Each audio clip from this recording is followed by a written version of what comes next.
ternyata perilaku seksual sesama jenis, terutama yang lewat dubur, menimbulkan penyakit baru. HIV/AIDS itu tahun 81 mulainya dari mana? LSL, lelaki yang hubungan seks dengan lelaki. Kita sebutnya sekarang LSL ya. Ya kan? Lelaki seks lelaki yang lewat dubur. Tahun 81 itu mulai dari situ, ya. LSL. Iya, LSL. Iya, lelaki seks lelaki ya. Kalau di Amerika namanya MSM, Men Who Having Sex with Men, MSM. Kalau kita Indonesia LSL, ya.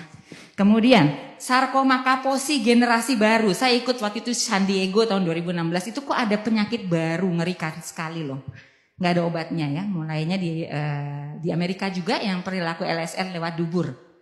Udah ada di Indonesia. Saya udah dapat pasiennya. Dan kemarin saya waktu ke Balikpapan ke sana ya. Itu ke Kalimantan itu juga dokter spesialis kulitnya di sana bilang saya kasusnya ada nih beberapa udah meninggal, nggak ada obatnya. Itu LSL ya, yang lewat dubur. 3, yang baru cacar monyet.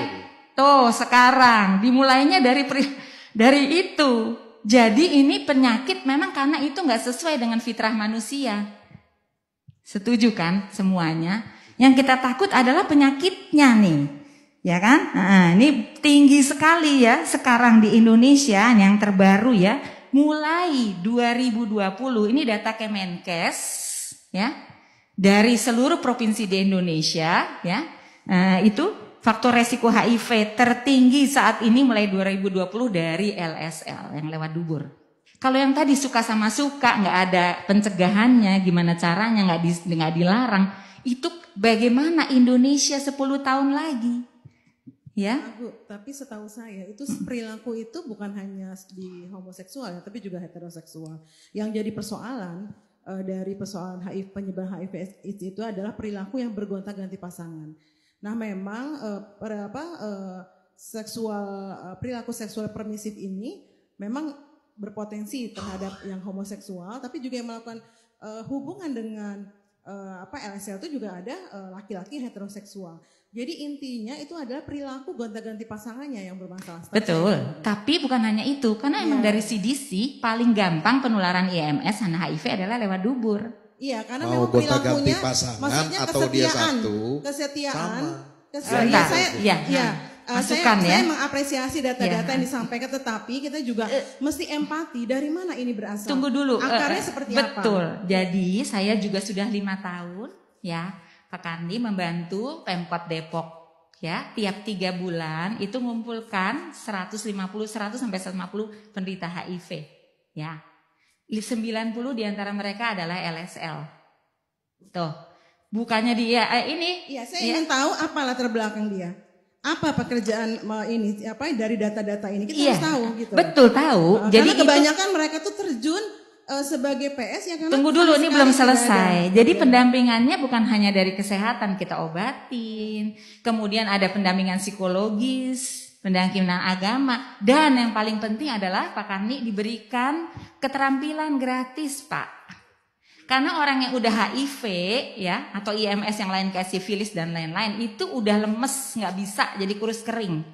Ya, jadi benar-benar dia walaupun minum obat udah 10 tahun itu bisa tiba-tiba kalau bawa ojek gitu bisa jatuh sendiri, kan kasihan orang ini. Jadi kasih pekerjaan ini, minta maaf, ini benar-benar terjadi ya. Saya sampai sekarang kalau mau silahkan Ibu berkunjung, nanti saya ajak. Kalau gitu Ibu setuju dong dengan RUU revisi undang-undang KUHP tadi. Nanti kita bicarakan gimana yang terbaiknya. Ya kan? Nah, kalau saya sih setuju sebenarnya, kalau saya pribadi nih kepinginnya hukuman sosial aja gitu. Mandiin orang AIDS tuh di rumah sakit, nyuapin, gantiin popok gitu loh. Kita ini mendampingi mereka itu karena sayang kan, bukan apa-apa. Supaya selamat gitu, nggak sakit selamat dunia akhirat, karena sayang kan? Nggak ada lain-lain kok, bukan diskriminasi. Saya juga pernah dampingin berbagai itu waktu kita dampingin yang 500-an orang 3 tahun, apakah diskriminasi? Tidak.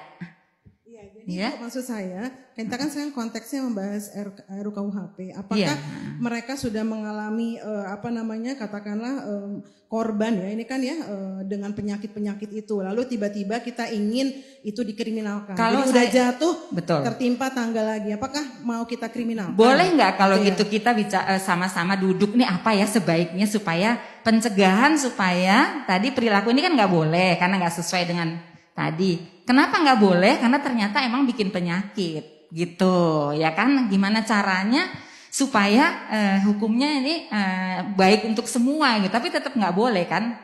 Karena kalau dari segi kesehatan kami tidak setuju sama sekali yang perilaku zina, yang laki perempuan juga nggak setuju, yang bukan tapi yang laki perempuan, yang laki sama laki ternyata emang penularan paling gampang lewat gugur. Bukan kata saya ya, ini emang